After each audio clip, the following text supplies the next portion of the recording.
Women reservation bill 27 साल से चलता आ रहा एक ऐसा बिल जिसको कई बार इम्प्लीमेंट करने की कोशिश करी गई, लेकिन हर बार लोग इसके अगेंस्ट में खड़े रहे। और एक बार ये नफरत इतनी बढ़ गई कि 1998 में जब अटल बिहारी जी की सरकार ने ये बिल लोकसभा में इंट्रोड्यूस किया तो आरजेडी के एमपी ने इस बिल को फाड़ के फेंक दिया। और इस हरकत पर लालू जी और मुलायम सिंह जी बड़े खुश हुए थे। अब इस नफरत का कारण क्या है? आखिर ऐसा क्या है इस बिल में कि इसे पास होने में 27 साल लग गए? अब आखिरकार ये बिल जब सच में पास हो चुका है तो क्या इसके सच में कुछ फायदे हैं या फिर ये 2024 के इलेक्शंस का मोदी मास्टर स्ट्रोक है? और सबसे इम्पोर्टेंटली ये बिल पास तो हो गया, लेकिन इम्प्लीमेंट कब होगा इसके बारे में कौन बताएगा? इन सभी चीजों के बारे में जानेंगे कि क्या, कैसे और क्यों है ये वुमेन रिजर्वेशन बिल। शुरुआत करते हैं अपने पहले चैप्टर से कि क्या है ये वुमेन रिजर्वेशन बिल। देखो, अभी की जो टोटल पार्लियामेंट सीट्स हैं वो 543 हैं, जो कि 1971 के सेंसस के बेसिस पर चली आ रही हैं। अब इन सीट्स में से वुमेन रिजर्वेशन बिल के अकॉर्डिंग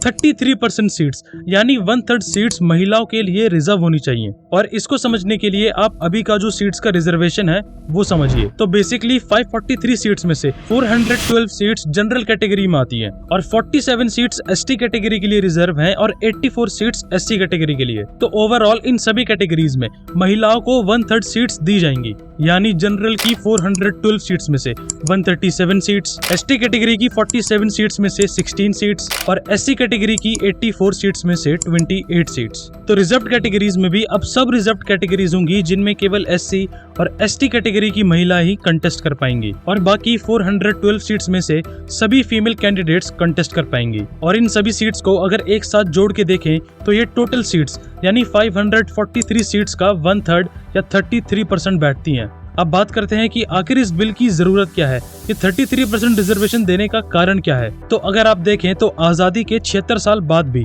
लोकसभा की टोटल सीट्स में से बस 14% यानी 78 महिलाएं एमपी हैं और राज्यसभा में केवल 11% यानी 28 महिलाएं हैं। हालांकि सबसे पहले लोकसभा से अगर हम आज का नंबर देखें तो एक अच्छा खासा उछाल आया है, लेकिन अगर हम बाकी कंट्रीज से कंपेयर करें तो 2023 की ग्लोबल जेंडर रिपोर्ट के अकॉर्डिंग इंडिया वुमेन रिजर्वेशन के मामले में 146 कंट्रीज में से 127th रैंक पर आता है। इसमें इकोनॉमिक, एजुकेशनल, हेल्थ और पॉलिटिकल एस्पेक्ट शामिल है। अगर हम बस पॉलिटिकल रिप्रेजेंटेशन में देखें तो 146 कंट्रीज में से हमारी रैंक 59th पोजीशन पर आती है। इवन हमारा पड़ोसी देश बांग्लादेश भी हमसे कहीं गुना आगे है, क्योंकि पॉलिटिकल रिप्रेजेंटेशन में उसकी रैंक है 7th। और अगर हम इसी रेट से आगे बढ़ते रहे तो जेंडर गैप को फिल करने में भारत को लगभग 162 ईयर्स का समय लगेगा। और इंटर पार्लियामेंट्री की लेटेस्ट रिपोर्ट जो कि बताती है डिफरेंट कंट्रीज में महिलाओं का पार्लियामेंट में नंबर, उसके अकॉर्डिंग 193 कंट्रीज में से इंडिया की रैंक 141 पर आती है।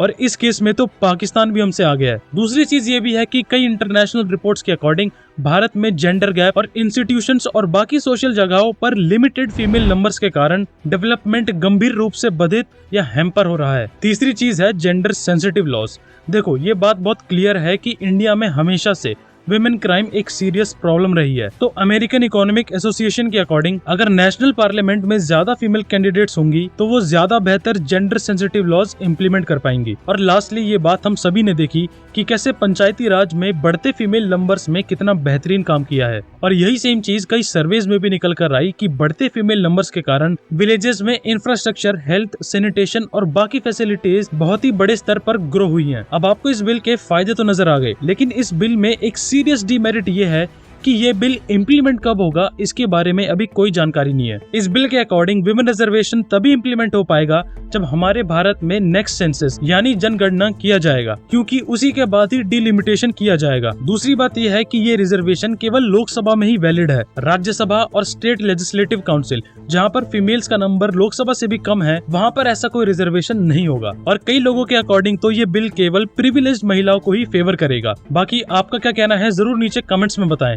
आज के लिए बस इतना ही। वीडियो अच्छी लगी तो जरूर इसे लाइक करना और बाकी लोगों के साथ भी शेयर करना। ऐसी और इन्फॉर्मेटिव वीडियोस के लिए चैनल को सब्सक्राइब करना बिल्कुल मत भूलना। जय हिंद।